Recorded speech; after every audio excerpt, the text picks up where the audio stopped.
नमस्कार. आज आपण एका खूप महत्त्वाच्या विषयावर बोलणार आहोत. आपल्या पिकांना घातक व्हायरसपासून वाचवण्यासाठी आपण त्यांची स्वतःची नैसर्गिक ताकद कशी वापरू शकतो. चला तर मग हा विषय नीट समजून घेऊया. शेतकरी म्हटलं की एक प्रश्न कायम असतोच.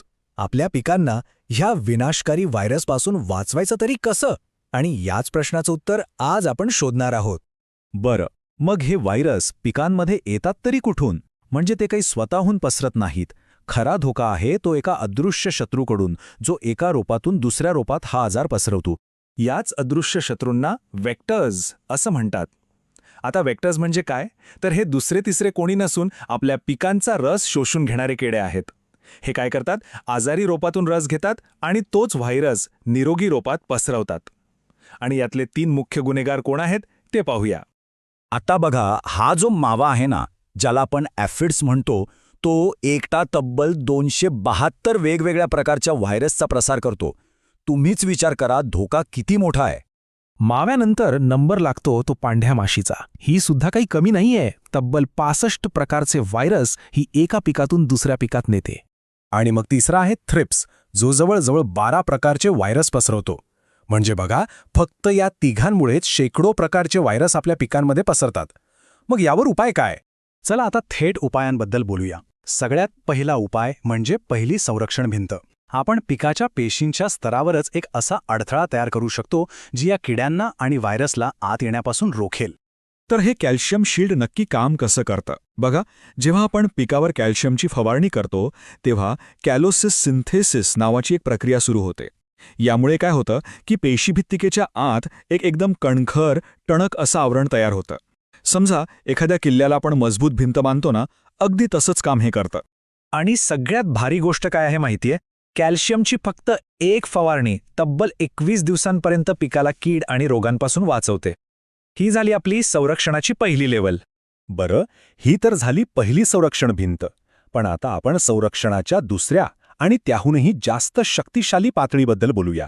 ती म्हणजे पिकाची स्वतःची आतली नैसर्गिक प्रतिकारशक्ती जाग करणं.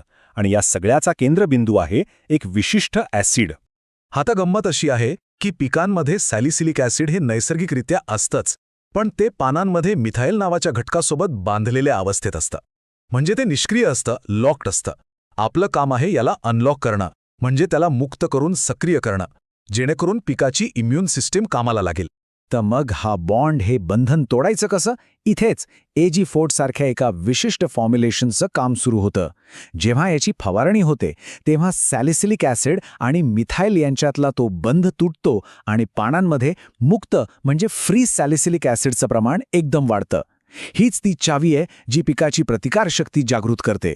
आणि आता बघा खरा जादूचा क्षण.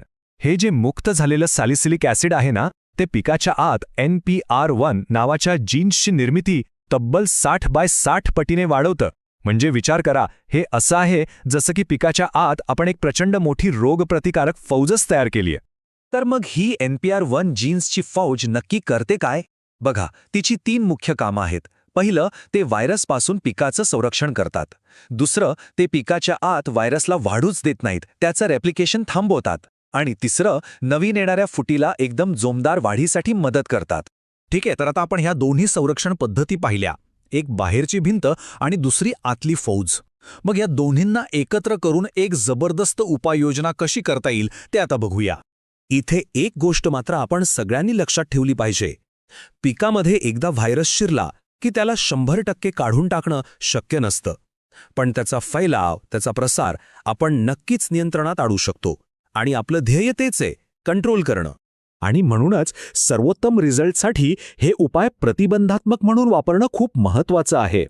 म्हणजे रोग आल्यावर करण्यापेक्षा पिकाच्या वाढीच्या सुरुवातीच्या काळातच नैसर्गिक इम्युनिटी बूस्टर आणि कॅल्शियमची फवारणी करणं सगळ्यात जास्त फायद्याचं ठरतं.